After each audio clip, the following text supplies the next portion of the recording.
Assalamualaikum warahmatullahi taala wabarakatuh. Welcome to my channel. Alhamdulillah hari ini saya terpanggil untuk berkongsi tentang motivasi menulis. Kadang-kadang menjadi satu dilema atau persoalan bagi seseorang penulis yang telah sedia ada menjadi penulis ataupun yang baru berhasrat untuk menulis untuk mendapatkan satu suntikan motivasi. Kenapa perlu menulis? Okey, untuk sesiapa yang belum pernah menulis dan baru cuba hendak berkecimpung dalam dunia penulisan, dan juga bagi penulis sedia ada yang kadang-kadang kita mengalami masalah writer's block, kita perlukan satu suntikan motivasi untuk terus memberikan semangat untuk kita terus menulis. Sebagai penulis, kita kena melihat semula apakah tujuan kita menulis. Kadang-kadang setengah penulis tu menulis kerana tu mata pencarian sebagai satu sumber rezeki untuk mendapatkan wang daripada hasil penulisan yang dibuat. Manakala bagi setengah orang lain tu dia menulis untuk mendapatkan populariti, untuk mendapatkan followers, yang boleh lead kepada bisnes ataupun services, kepada produk dan juga perkhidmatan yang ditawarkan. Tapi itu semua adalah satu motivasi jangka pendek. Bagi saya ia adalah satu motivasi jangka pendek. Untuk menulis dalam jangka masa yang panjang, kita hendaklah mempunyai satu motivasi yang lebih yang boleh lebih lama bertahan. Ini kerana menulis bukanlah satu aktiviti ataupun satu perkara yang boleh dibuat-buat. Ya, penulisan itu mestilah berdasarkan daripada hati, selain daripada akal pemikiran dan juga pengalaman dan juga kisah hidup. Tetapi menulis sebenarnya memerlukan hati yang tenang dan juga satu penulisan yang datang daripada hati agar dia sampai juga kepada hati pembaca. Jika kita tidak mempunyai motivasi yang kuat, kita tidak akan mampu untuk bertahan dalam dunia penulisan ataupun kita tidak mampu untuk mengekalkan atau untuk istiqamah menulis setiap hari. Kerana kita ada satu kepentingan yang tertentu, sama ada dari segi kewangan, dari segi populariti, dari segi pengaruh.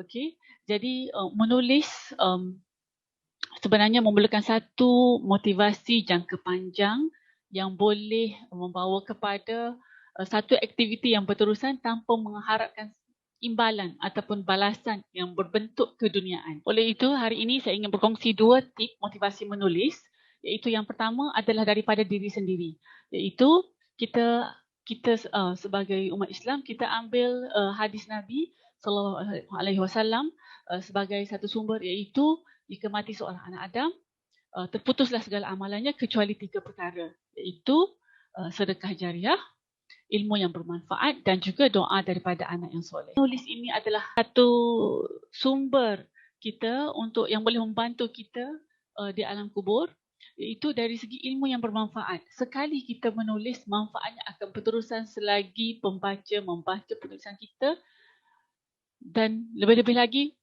mengamalkannya untuk memberi kebaikannya dalam kehidupan. Jika kita menulis dan boleh memberi satu nilai kepada orang, sesungguhnya itu adalah satu kepuasan yang tidak dapat digambarkan. Saya ingin berkongsi satu kata-kata hikmah daripada Pramodia Anantatul. Daripada buku Rumah Kaca, halaman 352. Orang boleh pandai setinggi langit, tetapi selama mana ia tidak menulis, ia akan hilang dalam masyarakat dan juga dari sejarah. Kata-kata hikmah ini sungguh indah dan memberikan satu motivasi bahawa untuk diri kita sendiri, bahawa kalau kita tidak menulis, kalau kita tidak sampaikan segala pengalaman kita, Allah telah membuatkan kita lalui satu kehidupan yang amat berharga, dan kadang-kadang pengalaman itu tidak dilalui oleh orang lain.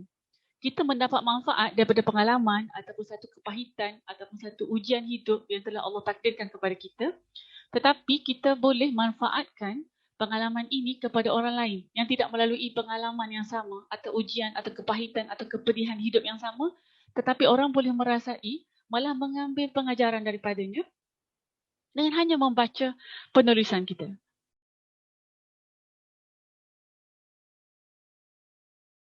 Kalau yang kedua adalah dari segi memberi nilai hidup kepada orang lain.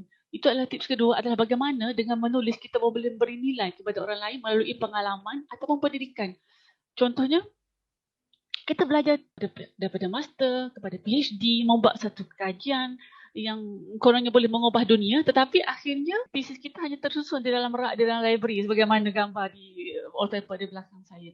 Tapi kalau kita tidak terjemahkan, kita tidak mudahkan ayatnya menjadi sebuah buku atau beberapa buah buku, beberapa bentuk penulisan yang mudah, yang boleh sampai kepada pembaca ataupun orang awam yang mereka boleh aplikasikan dalam kehidupan mereka, maka alangkahnya hidup ini bahawa segala ilmu tu boleh dimanfaatkan semaksimal mungkin. Inilah motivasi jangka panjang yang ingin saya sampaikan, bahawa ia nampak sederhana, ia nampak biasa sahaja, tetapi sebenarnya hadis ini, kedua-dua hadis, itu yang pertama bahawa ilmu yang bermanfaat dapat membantu kita di akhirat kelak, dan kedua adalah orang yang paling baik adalah orang yang paling banyak memberi manfaat kepada orang lain. Dua hadis ini sebenarnya bagi orang Islam adalah sudah cukup kuat untuk kita memberi satu sutikan motivasi jangka panjang untuk kita terus menulis walaupun tanpa apa-apa balasan, walaupun tanpa apa-apa imbuhan di dunia ini. Maka insya-Allah kita kena yakin bahawa kalau kita inginkan dunia, akhirat tidak akan datang bersama. Tapi kalau kita inginkan akhirat, insya-Allah dunia itu akan datang bersama-sama. Insya-Allah jika kita niatkan kerana Allah untuk berkongsi dan juga untuk memberi nilai tambah, memberikan nilai kepada orang lain, insya-Allah manfaat-manfaat dunia itu akan datang dengan sendirinya. Saya ingin berkongsi pengalaman peribadi saya tentang bagaimana saya boleh mula terjebak dalam dunia penulisan. Sebenarnya bila saya sambung PhD, kita dah terbiasa dengan aktiviti menulis setiap hari. Maksudnya setiap masa selain daripada waktu kerja hakiki dan tugas dengan rumah tangga dengan juga keluarga, dari segi kerjaya dan juga keluarga. Sepanjang masa yang lain adalah dipenuhi dengan menulis tesis. Tapi bila dah habis belajar, kadang-kadang saya kata saya akan tinggalkan penulisan ini dan nak fokus dan ingin ingin menikmati kehidupan. Okey, saya cuba untuk dalam masa sebulan, tapi tak boleh. Saya rasa macam tak ada nilai hidup ini jika masa yang ada saya tidak manfaatkan sepenuhnya, masa yang tidak digunakan secara berkualiti dan tidak diterjemahkan dalam bentuk penulisan, maka sebab itulah saya menulis untuk berkongsi pengalaman dan juga sedikit ilmu pengetahuan yang saya ada untuk tatapan orang ramai dan juga tatapan umum, insya-Allah. Manakala motivasi yang kedua adalah ayahanda saya. Ayah saya, Haji Hassan bin Kemat, merupakan seorang bekas pengetua sekolah yang sangat bermotivasi. Beliau amat cintakan ilmu pengetahuan dan juga menulis beberapa buah buku. Tapi sekarang beliau ditimpa penyakit Alzheimer. Itu sebenarnya memberikan saya satu motivasi yang cukup kuat, bahawa dunia ini adalah sementara, bahawa Allah boleh ambil segala-galanya yang kita ada pada hari ini adalah pinjaman. Dan kadang-kadang kita selalu bercakap bila kita mati kita akan meninggalkan semua ni. Sebenarnya masa hidup pun Allah boleh ambil. Tak semestinya melalui kematian ataupun kemalangan, tapi melalui Alzheimer. Saya melihat sendiri bagaimana seorang ayah saya yang begitu hebat, yang begitu bermotivasi, yang begitu berilmu, tapi sekarang tidak tahu apa-apa, malah tidak mengenali anak sendiri. Penyakit Alzheimer atau demensia ini membuatkan saya benar-benar terpukul bahawa ilmu yang kita ada, yang kita rasa kita tak ada ilmu, tapi sebenarnya kita ada. Dan ilmu ini menjadi tanggungjawab kita untuk kita sampaikan kepada orang agar menjadi satu amal jariah kita yang berterusan, insya-Allah. Agar jika satu hari nanti Allah ambil kembali ilmu kita dan kita tidak mampu untuk ingat apa-apa lagi, sekurang-kurangnya kita ada tulisan kita yang boleh kita sampaikan kepada orang ramai dan juga menjadi kenangan anak cucu kita, insya-Allah. Jadi itu saja, sekian sahaja perkongsian saya pada hari ini. Semoga sedikit perkongsian saya pada hari ini memberikan sedikit nilai dalam hidup anda. Jika anda rasa video ini bermanfaat, sila kongsikan, sila like and share dan juga subscribe channel ini. Sekian sahaja. Assalamualaikum warahmatullahi taala wabarakatuh.